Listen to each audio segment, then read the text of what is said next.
Genghis Khan. Genghis Khan. Afghanistan, Iraq, Iran, Syria. These are all places conquered by the Mongols. So he had that attitude of tremendous loyalty to his people. Genghis Khan, even though he had this massive empire and massive wealth coming in, he didn't build the palaces and the pleasure domes that you would expect, right? He lived very humbly. He lived in a gur. Many people have said, well, maybe if we find his burial, we're gonna find the wealth of this whole empire. Genghis Khan died in 1227, about 800 years ago. First, he killed off the elite. He realized the elite is absolutely worthless, whether it's the financial elite, the political elite, any of them. They have failed their society and therefore they do not deserve to live.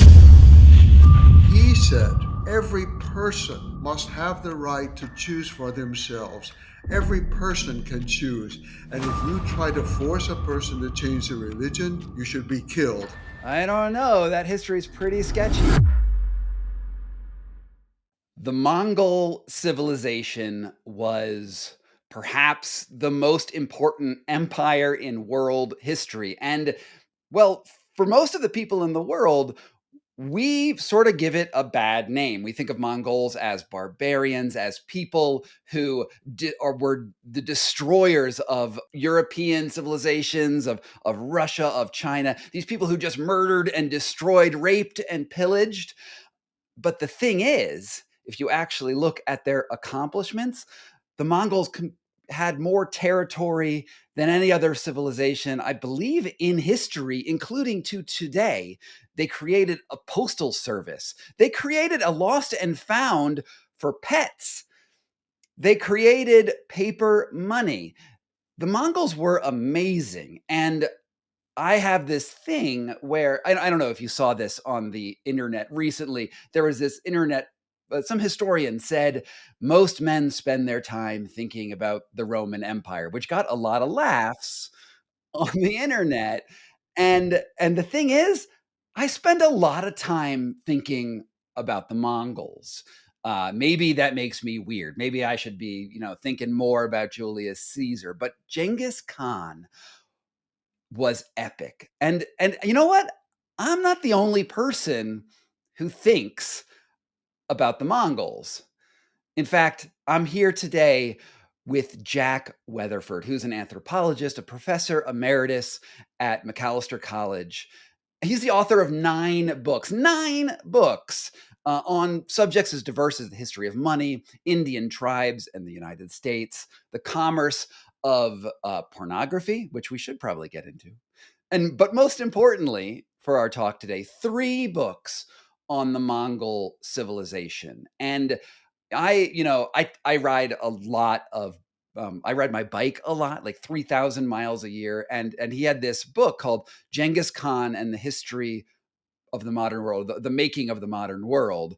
And it was 18 hours and I just devoured it. It was so, so good. But my favorite part, I know a little bit about the history of the Mongols because I've listened to Dan Carlin, I've listened to the Timur podcast. I dabbled in the Mongols, but the thing to me that was so amazing about his book was all of the years he spent in Mongolia, in areas that have been restricted for centuries, and I had to get him on the podcast. And and I did. And you know where he is right now?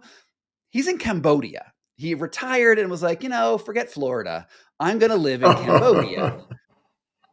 So the first question is how did you end up, Jack, how did you end up in Cambodia? And that's the first question. Well, I was out of Mongolia when COVID started, and Mongolia was the first country in the world to close down. And they closed, and I thought, well, I'll go to Cambodia. It's a nice country, and it's probably going to be a long wait, maybe 3 months. Well, it was 3 years, and they were one of the last countries to open again. But by the time COVID was over, I'd become a resident of Mongolia and a resident of Cambodia, both. I would love to get over there sometime. But so let us just set this up for the audience here. I'm going to read a passage just a bit from your book that sort of highlights some of the achievements of the Mongols, of Genghis Khan. In 25 years, the Mongol army subjugated more lands and people than the Romans had conquered in 400 years. Genghis Khan, together with his sons and grandsons, conquered the most densely populated civilizations of the 13th century. Whether measured by the total number of people defeated, the sum of the countries annexed, or by the total area occupied, Genghis Khan conquered more than twice as much as any other man in history. The hooves of the Mongol warriors' horses splashed in the waters of every river and lake, from the Pacific Ocean to the Mediterranean Sea. At its zenith, the empire covered between 1 million contiguous miles, an area about the size of the African continent and considerably larger than North America, including the United States, Canada, Mexico, Central America, and the islands of the Caribbean combined. It stretched from the snowy tundra of Siberia to the hot plains of India, from the rice paddies of Vietnam to the wheat fields of Hungary, and from Korea to the Balkans. The majority of the people today live in countries conquered by the Mongols. On the modern map, Genghis Khan's conquest included 30 countries with well over 1 billion people. The most astonishing aspect of this achievement is that the entire Mongol tribe under him numbered only around 1 million, smaller than the workforce of some modern corporations. From this million, he recruited his army, which comprised of no more than 100,000 warriors, a group that could comfortably fit into a larger sports stadium in the modern world. All right, why have we gotten the Mongols so wrong? Oh, I think there are many reasons for that, Scott. Part is no one likes to be defeated, and no one likes to honor the people who defeated them. But also, the Mongols were very secretive about what they did, and they did not try to impress the world with statues and art and books about themselves. They were just proud to do what they were doing, and as long as they knew themselves, that was enough. And so they did not leave behind a whole lot of propaganda that was very positive. Quite to the negative, much of the propaganda they left was deliberately negative because they wanted to often to frighten other people or to weaken their morale. So this image of the Mongols, they became an easy scapegoat in history. You know, they had done something that was so much larger than everybody else, so they had to be torn down for having done it.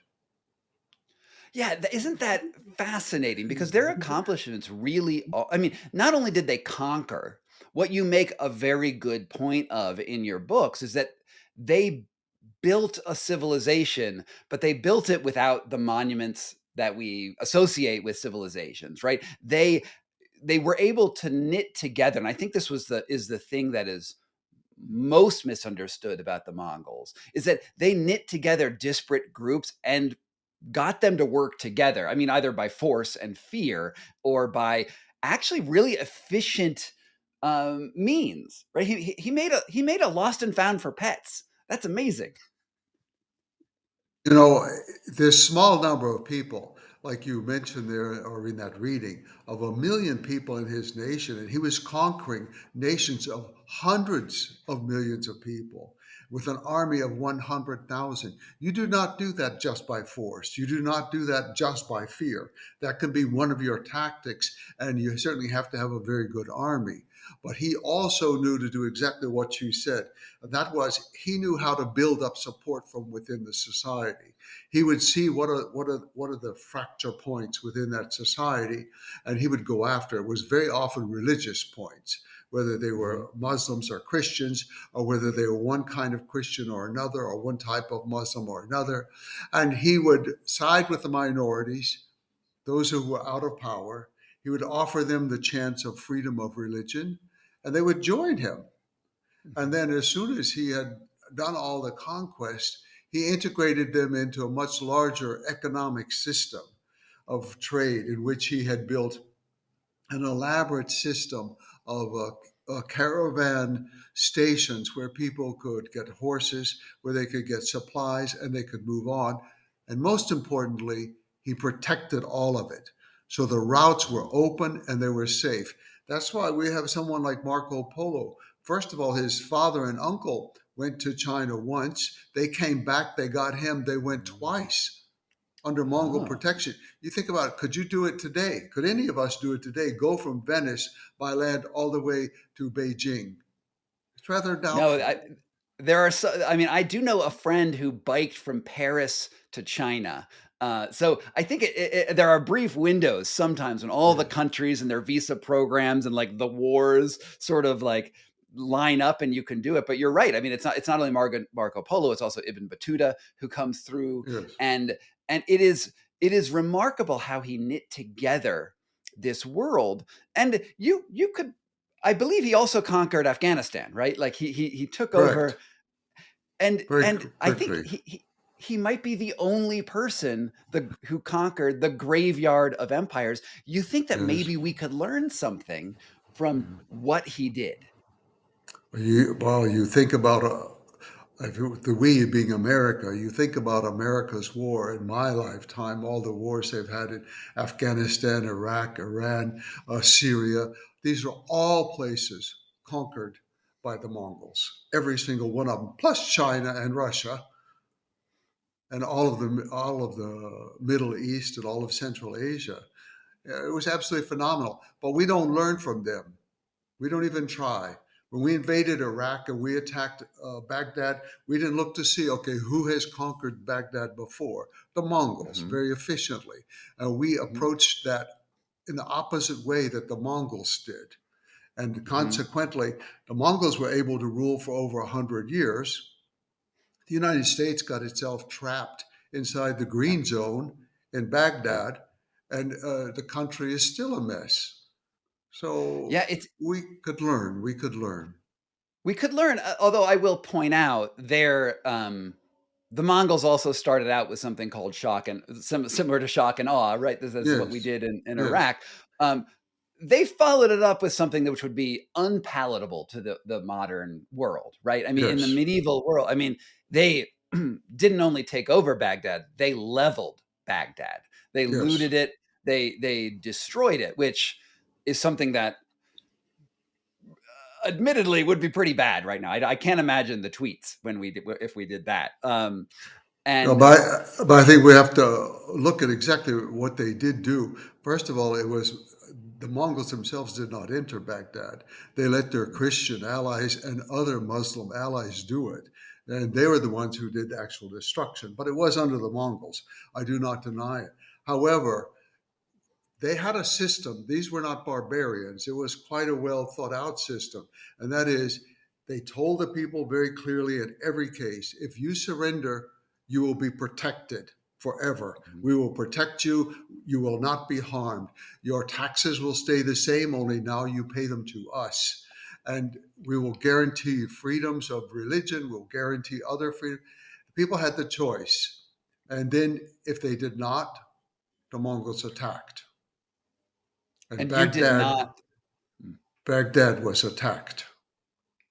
and you did not want to be attacked by the Mongols, right? Right, The right. the Mongols at that time, I mean, the fascinating thing about them is they altered warfare entirely. In fact, there aren't until the modern era there aren't people who use that doctrine as effectively as the Mongols. You know, working from horses, using bows and arrows, and attacking their enemy from a distance. You doing staged retreats to trick the enemy into following them into territory which is unfavorable to them.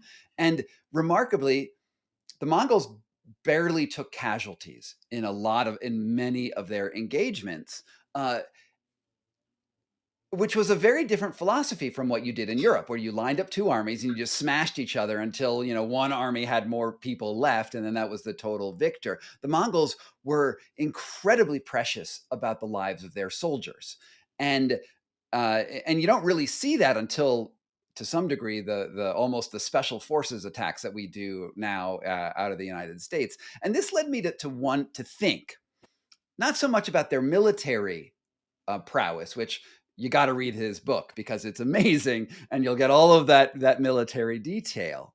But Genghis Khan was incredibly effective at accomplishing his goals in general. And there's a surprising consistency to what you could, I mean, you didn't write this in your book, but there's almost like this Mongol moral doctrine, like ways that Genghis Yes, Khan yes. thought about the world. And I wanted to see if you could maybe describe what the ethical world is for a Mongol. Like if you were going to be a Mongol, how would you be a Mongol? Well, he had a moral code that was very strict. And by and large, his moral code, unlike his military code, with which we might disagree greatly with our modern standards, but his moral code, I think, is one with which we would agree. And for example, he did not value inherited status. No matter who you were, it's what you could do that was very important. His family was not important. His family was kicked out when his father died. His mother was kicked out with all of her children. They lived on the steppe as outcasts. And he developed this innate sense of what it is to be loyal to one another and to rely upon one another. And the elites do not fit that. So he was very much anti-elite, and he often, if they fought against him, he simply destroyed them, and otherwise he would tolerate them. So he had that attitude of tremendous loyalty to his people, and he lived exactly the way they did. He said, I eat the same food as my soldiers. I wear the same clothes as my soldiers. I sleep in the same tents as my soldiers. He led that life, and it never varied. And the faithfulness to him and him to them was absolutely incredible. That's why, as you say, that he tried to protect life during war because he only had 100,000. They were like one huge family, and any loss of just one would be extreme. So he had that. But he also, first, before he went out conquering, people began to join him voluntarily. Mhm. Several Turkic tribes, including the Uyghur people, joined him, asked to join him because he had better laws and more justice than the ones under which they were being ruled. So people were attracted to his fairness and to his code of law, which was that there is a law of heaven that all people must obey, but it's a very basic and general law. Their own law is just fine. Everybody should live by the law of their own culture as long as they also obey the basic morality of heaven. And part of that, one of the first rules was, of course, this freedom of religion, because the Uyghurs came to him. They were Muslims, and they had a very fundamentalist Buddhist monarch at the time named Gutschluk, and he was oppressing them and trying to destroy their religion. And they came to him. And what was so interesting, some rulers have given freedom to different religious groups, different religious cults or religious leaders or temples. But he said that's not enough. Every person must have the right to choose for themselves. Every person can choose. And if you try to force a person to change their religion, you should be killed. And if you prevent a person from changing their religion, you should be killed. There was Yeah, this, which was not very popular in the 1300s. In the oh, 1300s, everywhere else, it was murder people you didn't yes. like their religions. Yes, and this kind of freedom of the individual, not just of the religion, but the individual, it attracted a lot of people. But other things that, and are different to this, in addition to the loyalty and meritocracy within his rule, was his openness to trade. The Mongols themselves did not produce anything. The Mongols were Mhm. not innovative in those fields at all. So they depended upon trade. They didn't have farms, they didn't have craft workers of their own. And so they made a system, a transportation system and a protection system, and they lowered every kind of tax they possibly Mhm. could on traders. And again, that's why the Polos were able to go all the way from Venice with their Mhm. goods and with their values and their jewels to China and then back again. So these kind of things, they attracted people. People Mhm. Mhm. realized the value of it. Also, it was just simply his firmness. He gave Yes. order to society, and people were attracted to that. What he Yeah, did, and it's sort of like, the getting into the Mongol Empire, if you didn't want to join and he showed up at your gates, that was a Yes. terrible place to be, right? I mean, Yes. but after the Mongol Empire has absorbed you, it was a pretty sweet deal, especially for the 1300s. Yes. And I think one of the things that was so, I mean, it's something that a modern world doesn't necessarily admit that it likes, but he used fear and a commitment to total victory in tandem with one another, right? The Yes. idea that he could, if you opposed him, you were not just defeated, you were destroyed. He'd go in there and it would not be good. Everyone would be executed. I mean, he wouldn't torture people to death in the way they did in Europe, but it was definitely not good for you. And this tactic ended up, you could say it's a similar idea to what Oppenheimer did, right? What we did in World War II when we dropped the nuclear bomb on Japan. The philosophy behind that was you don't want more nuclear bombs to drop in other parts of the world. So the fear of the nuclear bomb supposedly made peace. And I know that's sort of debatable. We could get into the ethics of nuclear weapons at some other point, but it is still that idea is that the fear becomes a way to expand the empire without actually having to kill a lot of people. He used fear, but there was never any doubt what he would do. His program was so organized that, I'd already mentioned, if you surrendered, you got to keep your rights, except that you had to pay now taxes to the Mongols. But the Mongols did not even usually leave a governor or a force behind. You were totally a part of the empire. You expected to be that way. However, if you resisted and he conquered, then once he did, first he killed off the elite. He realized the elite is absolutely worthless, whether it's the financial elite, the political elite, any of them. They have failed their society and therefore they do not deserve to live. He also usually killed the army because for the same reason that they had been defeated. He certainly couldn't incorporate them into his army unless they joined voluntarily. But if they had fought him, it's very rare that he allowed them in. But after that, he took every person who had a craft, every person who had a skill, and he saved them. If you could weave carpets, if you could make pottery, if you could read and write or translate from one language to another, you could work leather, you could do any kind of skill, you were saved. So in the destruction, it's the fact that he destroyed the elite, I think, that horrifies people in history so much. I mean, we don't mind destroying poor people throughout history, but we don't kill kings and princesses and princes and Right. people like that. But Yeah, he did. He did. that's actually super interesting. One of the criticisms of what we did in Iraq, for instance, is that we came in there and and I mean Americans, for my non-American listeners, you're in the clear.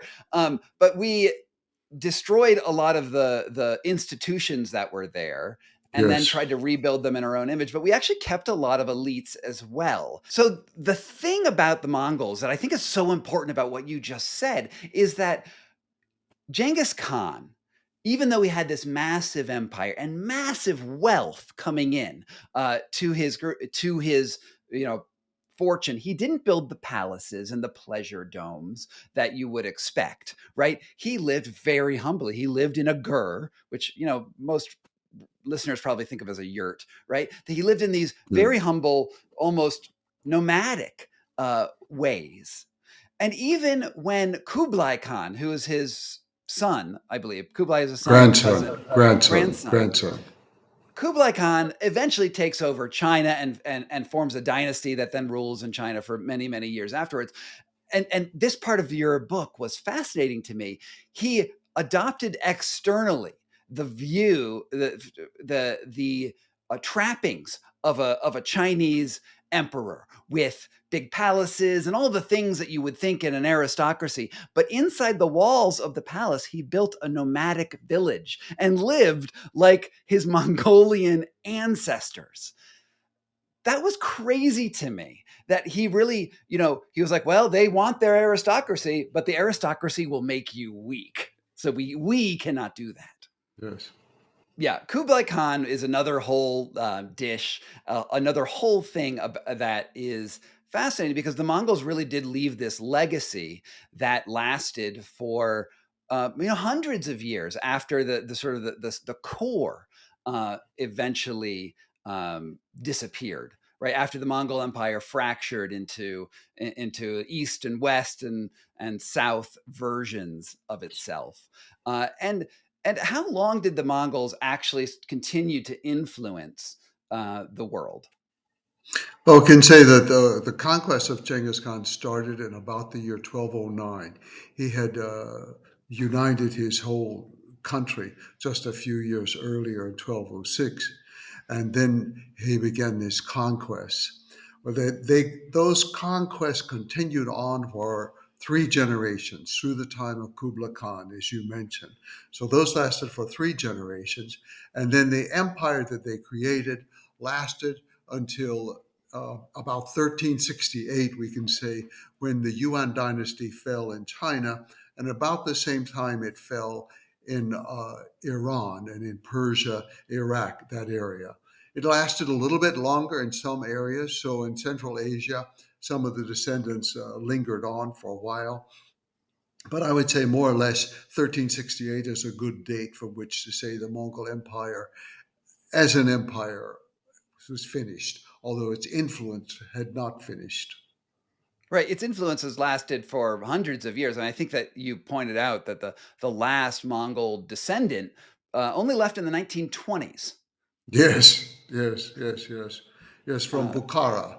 I was there just a few months ago, back in Bukhara in Uzbekistan, and he was removed by by the Russians in the 1920s. But he was the last descendant. However, even you have to remember that India for so long was ruled by Moguls, and Mogul is just the Persian pronunciation of Mongol. And they claimed Mongol descent, and they were descended from the Mongols, although not all in the male line. So they were not called Khans. They were called emperors or Shah or many other things. But the Moguls even. So they continued on as an influential, a very influential force in Asia in particular for centuries. Absolutely. And I spent a great deal of time in India. I think I spent 6 years in India. And some people still talk about their own Mongol connections. Yes. They obviously they talk about the Moguls, but Genghis Khan still comes up quite a bit in India, particularly in the sort of the Muslim side of that. Even though Genghis Khan, I'll point out, was not a Muslim. He No. was, I guess you could call him shamanist, right? Maybe something similar to Bonpo, possibly out of which is a religion out of Tibet. But what was his faith personally? Yeah, we could say a shamanist or animist of believing in the power of the spirits around him. You know, I was very interested in his spiritual development. He wasn't just one thing his whole life, but he started off worshiping the mountain where he and his mother and siblings lived, and that was a big force for him. And that was his guardian throughout his life, and that's why he wanted to, in the end of life, to be also taken back there to that holy mountain. So that was the main thing. But gradually, as you know, the Mongols were very interested in the spirits right there, whether it's of a mountain, a river, a rock, a tree.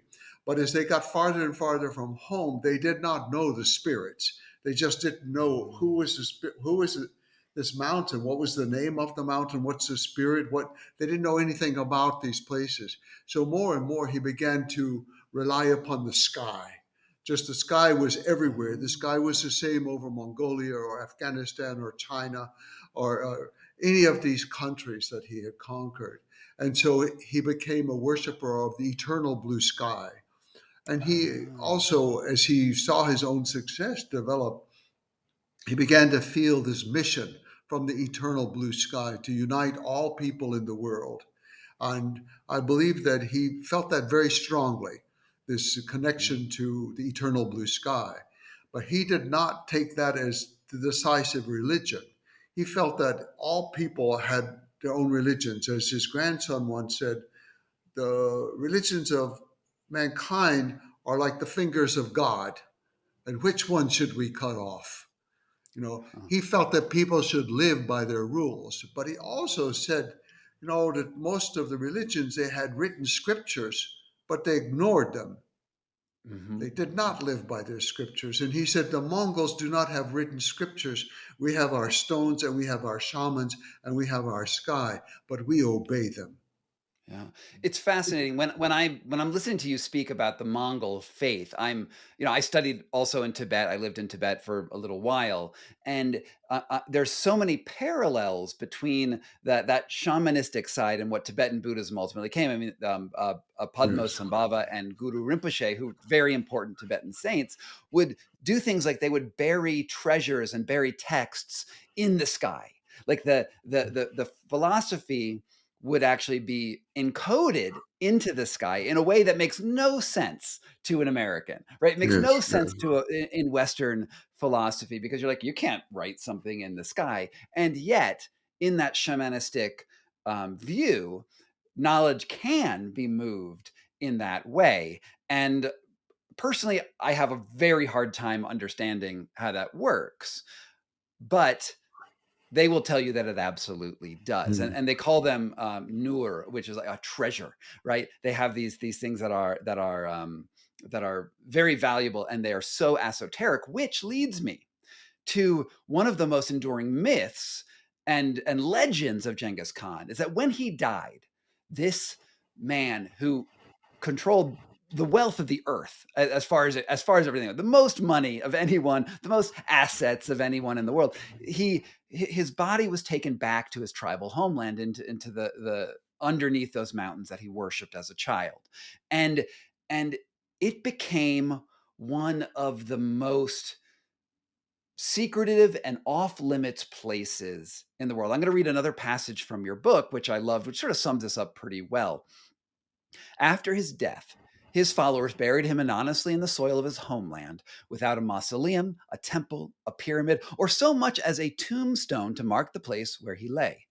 According to Mongol belief, the body of the dead should be left in peace and did not need a monument, because the soul was no longer there. It lived in the spirit banner, which was a thing that they carried, like in front of their armies. The spirit made out of horsehair. Amazing. You go into detail in your book.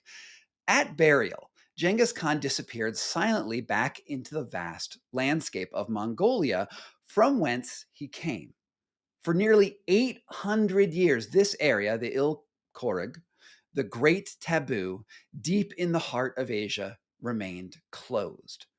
The Soviet rulers kept it securely guarded. Instead of calling it the Great Taboo or using it as one of the historic names that might hint at a connection to Genghis Khan, the Soviets called it by the bureaucratic designation of highly restricted area. Highly restricted area. Administratively, they separated it from the surrounding province and placed it under the direct supervision of the separate government that in turn was tightly controlled from Moscow. The Soviets further sealed it off by surrounding millions of hectares around this highly restricted area in an equally large restricted area. To prevent travel within that area, the government built neither roads nor bridges during the communist era.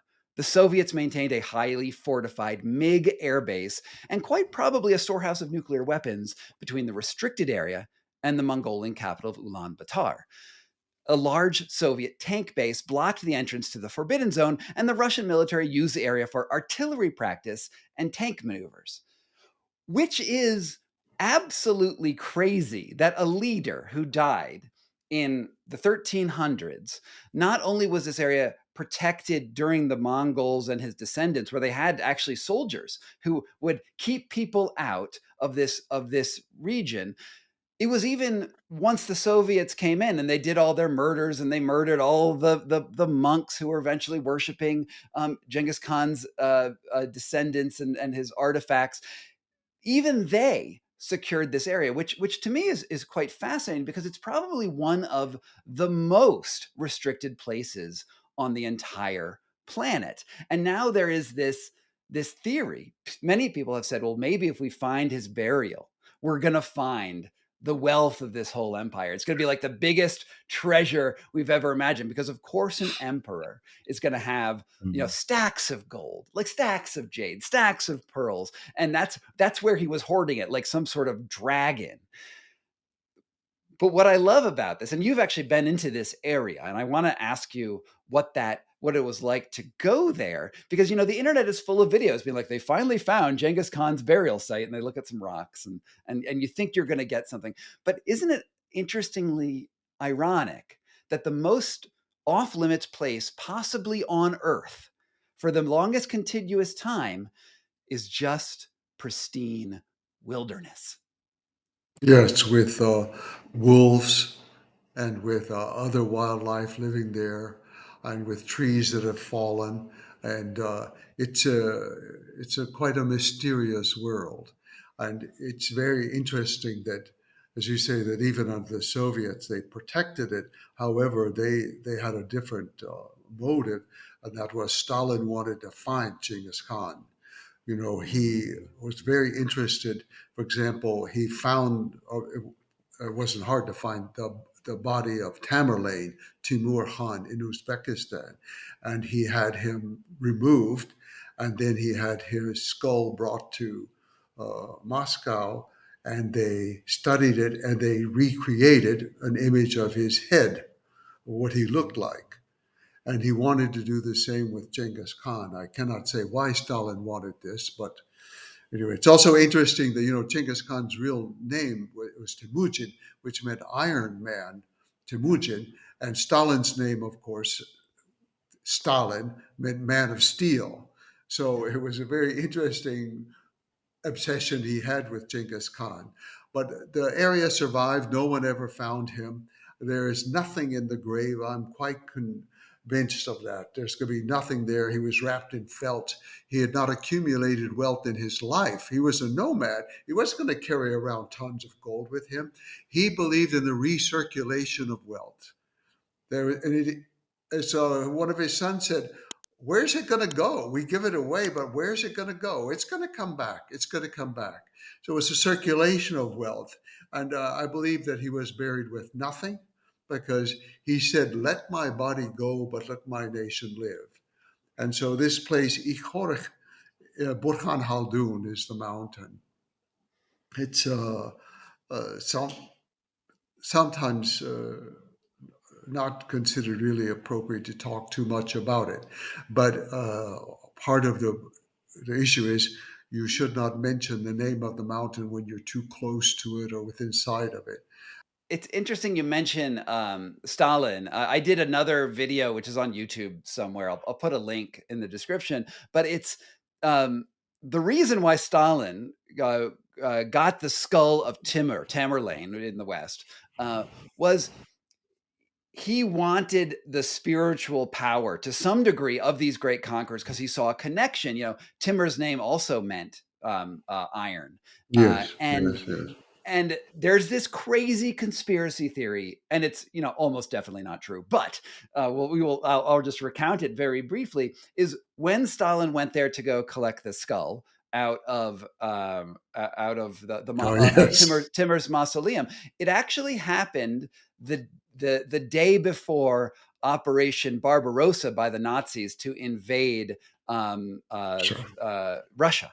And there was a Yes. curse on the tomb, supposedly, which said, he who violates this tomb will unleash a tyrant even greater than I. And the archaeologists went in there, they raided the tomb, Mm. they got the skull, they took photos with the skull, and you can see there are photos of the archaeologists with the skull in the hand. And then the next day, the Germans invaded. So maybe World War II got started by the curse of Tamerlane. I don't know, probably not. But nonetheless, a good story should be repeated frequently. Yes, well, history has its own sense of irony, and at least the basic facts are true. I mean, they did dig them up, and then the Germans invaded. Whether there was a curse or not, and whether that caused it or not, we cannot say. But the basic facts are true. They never found Genghis Khan, however. But they I think it was in 2013, or maybe it was 2011. they did find a site that they thought might be his place, but it looks, when I've looked at the photos of it, it looks like it's just a pile of rocks. And I find that beautiful because, as you noted several times, Genghis Khan created an empire, but he was a sort of the emperor that you wanted to be at the head of the empire, who wasn't overcome with a lust for money. He wasn't part of the billionaire class that we have now, the oligarchs who rule the world. He was a guy who was like, these other people want money. They're motivated by the money. But Yes. that's not the thing. What we want is essentially, he would talk about the eternal blue sky, but he wanted a civilization, right? He wanted people to work together in, I mean, I'm not going to say he's like a hippie and like wants all peace and harmony, because he clearly didn't, but he did want something which unified the human race. And it's no shock that his burial area, even if it was guarded by his hundreds and hundreds of followers for 800 years in various ways, it's beautiful to me that it's just this giant wilderness area. What was it like for you to be there? And is it still off limits? Is it a place where people can go? Because the Mongolian government now is a very different thing than it was, obviously in his time. It is still off limits. Uh, there were some expeditions after the end of socialism. There was there was sort of a lack of order in the country, and people didn't know exactly what the rules were. And so a few expeditions came in searching for Genghis Khan. But as soon as the government found out what they were doing, they were kicked out. It was not allowed. And then the government slowly reimposed the orders. Even a few tourist companies tried to organize tours to go in or something, but the government did not allow that. And so it is still protected to this day. And by protected, it's not like a national park where you have all these walkways and signs about no skateboarding and no picnicking and all. No, there is nothing. No road is allowed. No tree can be chopped down. No animal can be killed. You cannot get drunk. You cannot say foul words. You cannot speak loudly. You cannot use the name of the place. I mean, there are so many rules about entering the great taboo, as it's called. There's so many rules about that, and they are still abided by today. In fact, over time, they've added more because over time, they also then forbade women to come. But that came, I think, more under Buddhism, and it's not universally applied. Some women have been there in the past, and the government they come in now by helicopter once or twice a year. The highest officials, in order to perform the certain ceremonies to honor him. It's a very quiet, very subdued affair, and it's just Mongols, only Mongols. And but you have been in that area, right? Yes, I never asked to go. I never said I wanted to go. However, uh, I was asked at the beginning of this millennium. In fact, we were the first people of this millennium to go in. Went in with a whole group of Mongolian scholars and some students who went with us. And I was extremely fortunate to be able to go there. One of the things that you did while you were there was to retrace the footsteps of Genghis Khan's early life, when he was Yes, first, yeah. when his family was fighting neighboring clans, when I believe it was when his mother was kidnapped. Am I right? This, you followed the path of her flight. Well, trying to locate the mother, but I think you're thinking about the one when his wife Bertha was kidnapped, and then they fled off to this mountain, the same mountain where he was eventually taken after his death, to Burkhan Khaldun. So that was very important to try to figure out those events in his life. Of it's such a thing as, for example, you have the story that's written down, but you need to go to that place. And then once you get there, you can start putting the pieces together. So in this case, the secret history tells us that Mother Kawakchin, who we don't know exactly who she is, but that she first She was sleeping and she felt the vibrations of the soldiers' horses. And so when I went there, then I realized this is a reasonably soft and marshy land throughout most of the year. It had to be the depths of winter when the land was absolutely frozen that she could have felt those vibrations. So you begin to piece it together by going there. And I think that's what's very important, that I came at a moment after the fall of socialism, at a moment when it was possible to do all these things and to take the documents with me and take other scholars at different times and also the local herders and just discuss them in those places. That's how I learned from the land itself and the people who were there.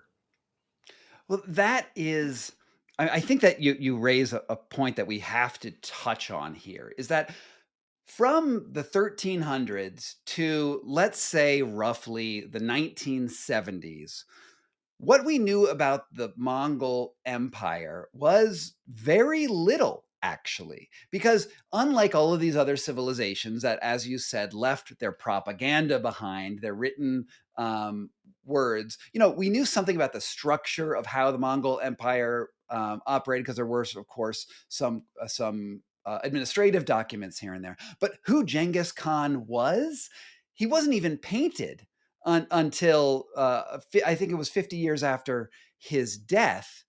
And then there's this thing, this text that gets, I guess you could say, discovered, or at least translated in, like, and I guess it was discovered in the 1920s and translated into German at first in the 1970s, which has the coolest name of basically any ancient document, which is called The Secret History of the Mongols. How was this book discovered and translated? And what does it mean to our understanding of Mongol history? Well, if I could go back to say what it is, and then get to Sure, the sure. discovery, but the secret history of the Mongols, Genghis Khan had not allowed anything to be written about him. He was very strict about that. However, as soon as he died, within 2 years, someone, and I think it was the judge of Mongol peoples, Chigi Hutuk, who had grown up in the gear of Genghis Khan's mother, I think he was the one who he compiled different information and he put it together. Part of it is the early myths of how the ancestors came to be and the clan history. But then there's this very intimate view of Genghis Khan himself in this document. And it was all recorded, but it was so intimate, even of conversations that he had in bed with his wife. These were very intimate. And the times that his mother fussed at him and he was very afraid of her, or about his being afraid of dogs, or when he cried because his father died. This kind of information. It's not a glory. It's not about the conquest. There's very little in there about that. So this was written down, but it was kept as a family document, as they said, the secret history, just for use by the family itself. However, after the fall of the Mongols, the Ming dynasty, they had copies of it. And they did make some copies, but no one could read them because they were written with Chinese characters to symbolize Mongolian sounds.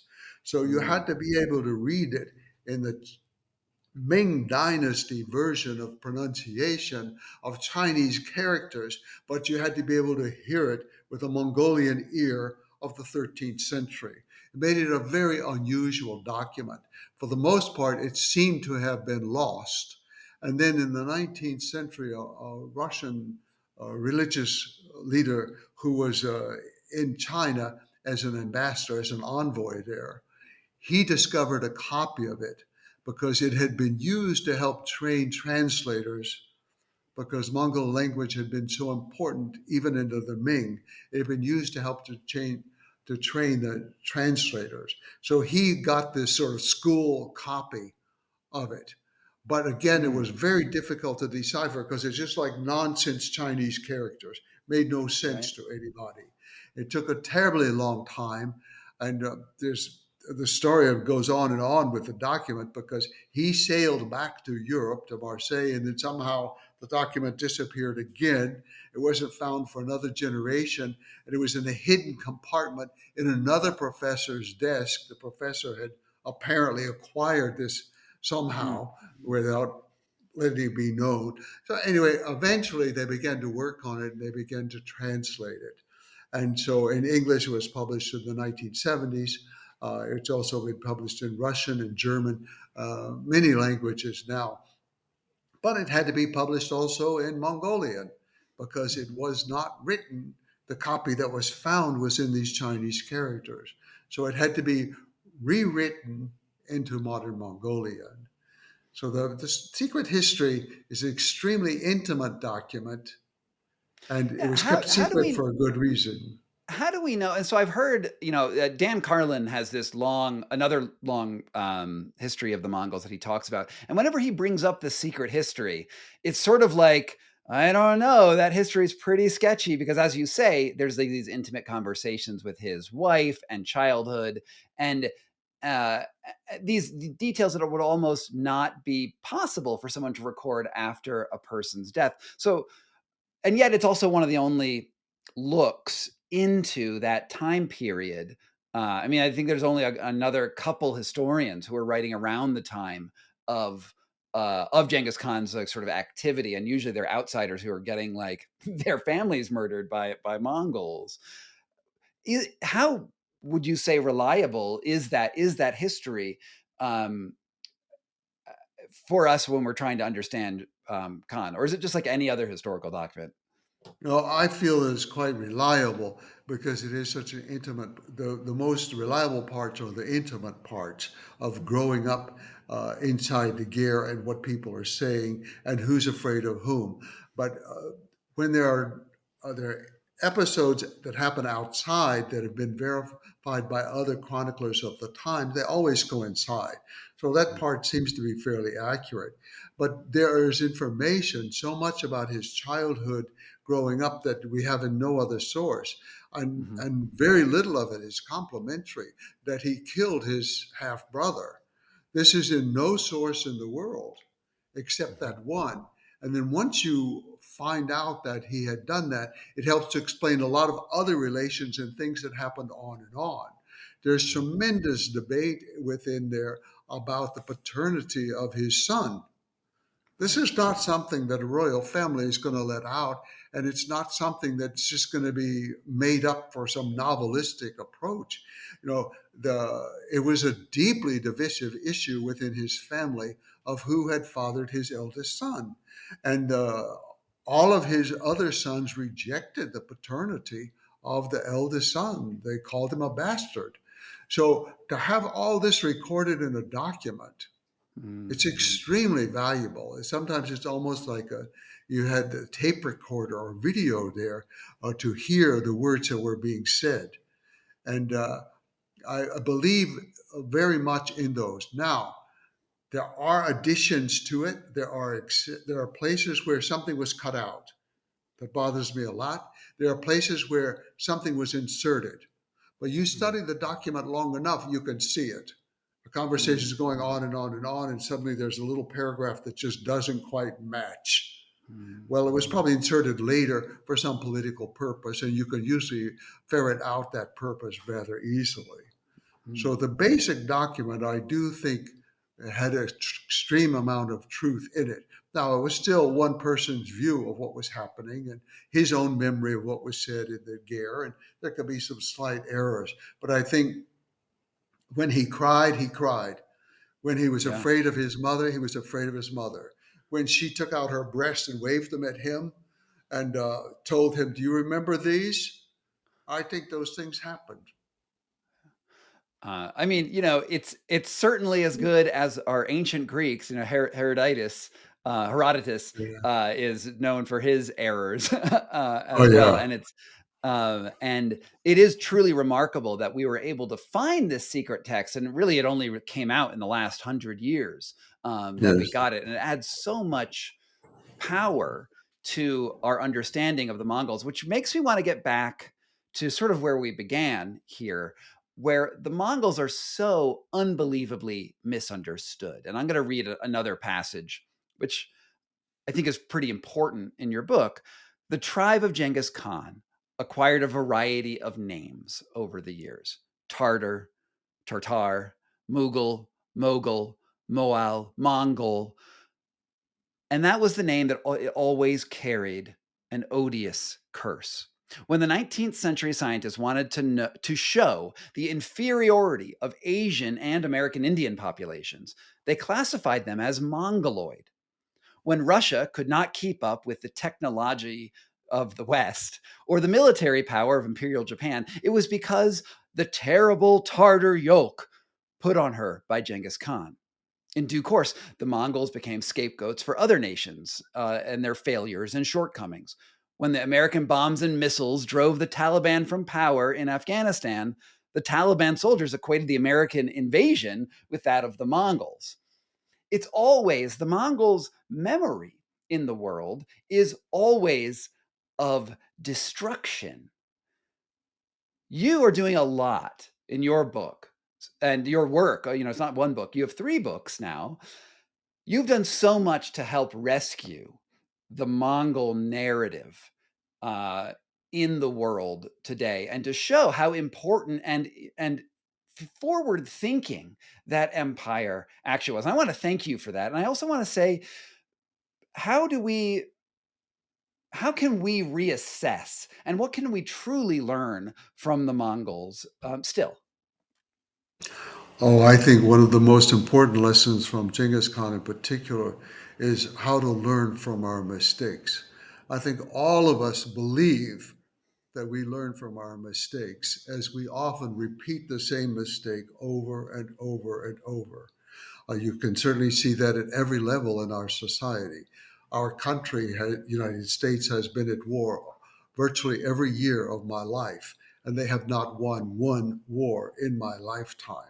They've not won a war since World War II. You think of all those countries. They do not learn. They do not learn from their own mistakes, and they make them again and again. They believe that they can bomb a countryside into submission. Well, you can bomb a city into submission, but you don't bomb the countryside into submission.